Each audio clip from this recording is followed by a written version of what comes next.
Ndabahaye ikaze mwese nshuti banywanyi mukunda kandi mugakurikira amakuru n'ibiganiro dutambutsa kuri iyi shene yanyu ya Isange TV, imbonesha kuri bashikiriza amakuru n'ibiganiro biba bigezweho kandi biba byakuruwe amatohoza mu bisata bitandukanye, haba muri politiki, mu nkino, mw'iperereza, agateka kazina muntu, indero ndetse n'andi makuru yose aba ariko aravugwa ngaha mu kibano.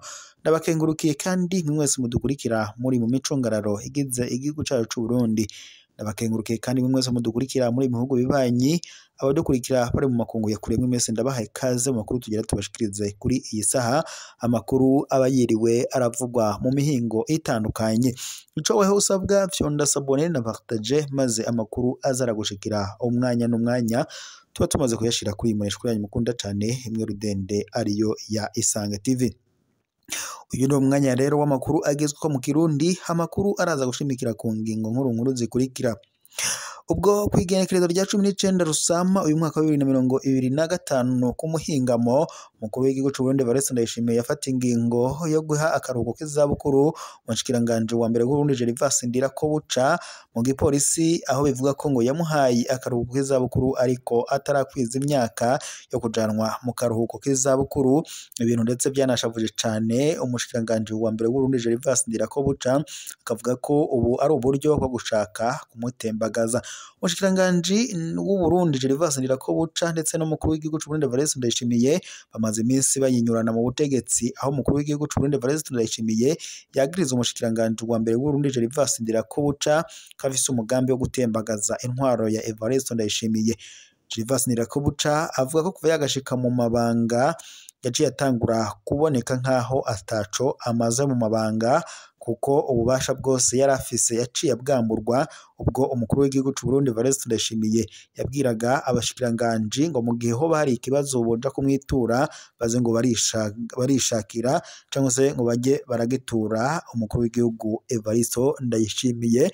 Ibi rero vyatumye umushikiranganje wa mbere Gervas Ndirakobuca aboneka ko asa nkaho ari igishushanyo mu biro by'umushikiranganje wa mbere w'u Burundi. Ibi kandi biruko mu gihe amatora yimirije ngaha mu Burundi, aho abanyagihugu bavuga ko umukuru w'igihugu c'u Burundi ashaka gukombora umushikiranganje wa mbere mu mabanga ndetse agaca muta mu mvuto kugira ngo atazoba mu bazokwitoza mu kibanza c'umukuru w'igihugu mu matora yimirije mu mwaka wa 2027.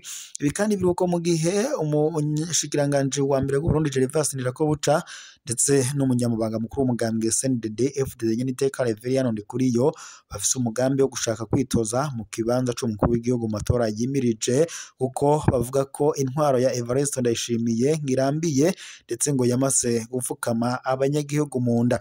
Ni mu gihe kandi umugambwe CNDD FDD uriko uraca ku biti no ku mabuye kugira ngo wongere wereke abanyagihugu ko noneho ufise intumbero yo gushikana abanyagihugu ku mbona kazoza igihugu cihaye mu mwaka wa 2040 kandi igihugu giteye imbere mu mwaka wa 2060. Ibi kandi biruko mu gihe umukuru w'igihugu c'u Burundi Evariste Ndayishimiye yavuze ko atazohwema mu gihe atarikiza umushikiranganje wa mbere w'Uburundi Gervas Ndirakobuca ngo nawe amute mu mvuto nk'ivyo yakoreye Arengiyome Bunyoni, ndetse agaca avuga ko azobafatanya n'umunyamabanga mukuru w'umugambwe CNDD FDD Nyeniteka Reverien Ndikuriyo. Amatwi adusumira ndetse n'amakuru duhabwa n'amasoko yacu kuri uyu mugoroba nuko imodoka y'igipolisi iciye ishika ifashe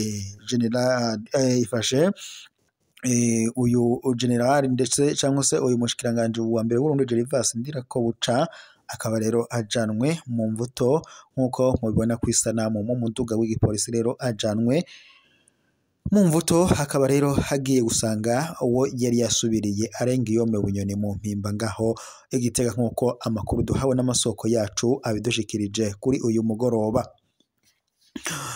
Naho umukuru w'igisagara ca Bujumbura we ariwe Jimmy Hatungimana asaba ikigo Obuha kuronsa ibibanza byo kubakamwo utuzu twa surwumwe rusange, mu gihe abanyagihugu bo mu gisagara ca Bujumbura bama basaba ko hokongerezwa utuzu twa surwumwe rusange, aho umukuru w'igisagara ca Bujumbura Jimmy Hatungimana avuga ko ako kamo bakumvise ariko akavuga ko ikibazo kihari ari ubukene bw'ibibanza byo kubakamwo ubwo buzu bwa surwumwe.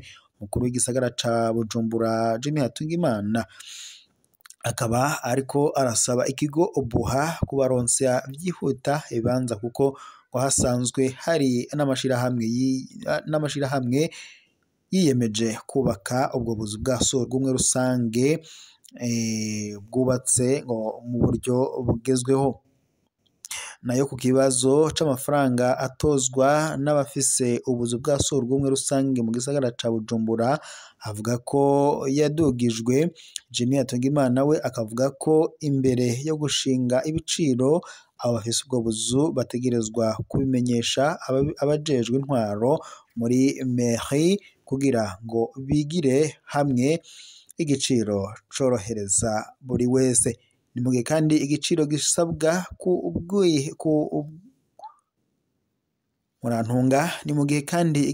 gisabwa kubukeneye ubwo buzu bwa surwumwe rusange kikaba cavuye ku amafaranga amajana 200 y'amarundi kigashika ku mafaranga amajana 500 y'amarundi. Mu gihe imyiyamamazo ibandanya mu bice bitandukanye ngaha mu gihugu cacu c'u Burundi mu matora yimirije mu kwezi kwa Ruheshi uyu mwaka wa 2025, uhagarariye ishirahamwe Parseme we avuga ko imyiyamamazo womenga ngo iriko igirwa umugambwe umwe uravye ibigaragarira mu gihe ubwo cose. Uwo ni umwihwezo w'ishirahamwe ryishinze gukangurira abarundi guhindura ingendo. Parseme hari mu kiganiro n'abamenyesha makuru co kuri uyu wa 21 Rusama 2025 i Bujumbura. Muri Parseme babona ko ibimenyesha makuru vya leta biha ikibanza n'umwanya munini umuganga uri ku butegetsi CNDD-FDD. Faustin Ndikumana arongoye ishirahamwe Parseme avuga ko umengo ngo bariko binjira umugambwe umwe gusa. Abazi ngo ibya kera uravye umugambwe umwe ni woboneka kumbonesha kure zitandukanye.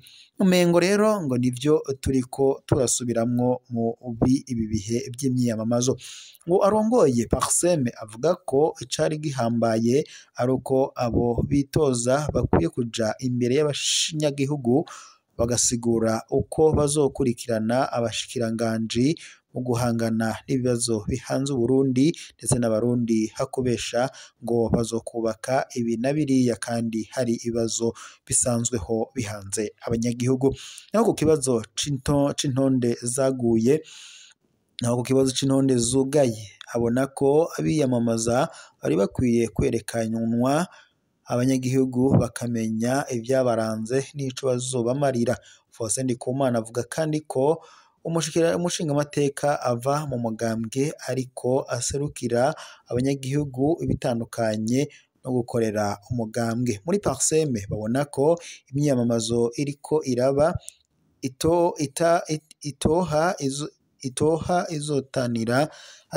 izotanira n'imyiyamamazo izoba mu mwaka wa 2027 iyo ikazoba yerekeye umukuru w'igihugu nk'uko uyu uhagarariye ishirahamwe Parseme abandanya abishikiriza. Reka mbashimire mwese rero mwari kumwe natwe mu makuru twari tubashikiriza kuri iyi saha tubaye tuyasozere ngaha. Turaza gusubira mu makuru araza kubagezwe ko n'amakuru mwari ko murashikizwa n'umunesha kuri yanyu mukunda imunesha kuri Rudende ya Isange TV ibashikiriza amakuru n'ibiganiro biba bigezweho kandi biba byakura amatohoza mu bisata bitandukanye. Ibuka gufyonda sabone na partage kugira amakuru azara gushikira umwanya n'umwanya tuba tumaze kuyashira kuri imunesha kuri yanyu mukunda cane imwe Rudende ya Isange TV. Niteka n'umunezero ntangire rero kuba twari kumwe namwe mwanywanyi duhorana amakuru n'ibiganiro tubandanya kubashikiriza kuri imunesha kuri yanyu mukunda cane imwe Rudende ya Isange TV. Imunesha kure ibibashikiriza amakuru n'ibiganiro biba bigezweho kandi biba byakura amatohoza. Ndabakengurukiye kandi ndabashimiye mwese mwadukurikiraga muri mu micungararo igize igihugu cyacu c'u Burundi, abadukurikiraga bari mu bihugu bibanyi ndetse n'abadukurikiraga bari mu makungu ya kure. Mwese ndabashimiye ko mwari kumwe natwe. Reka tubare ko amakuru yacu ari agasaga mubandanye mukurikira amakuru yacu. Turaza gusubira mu makuru haraza kuba agezwe ko kuri imunesha kuri yanyu mukunda mukunda cane imwe rudende ya Isange TV.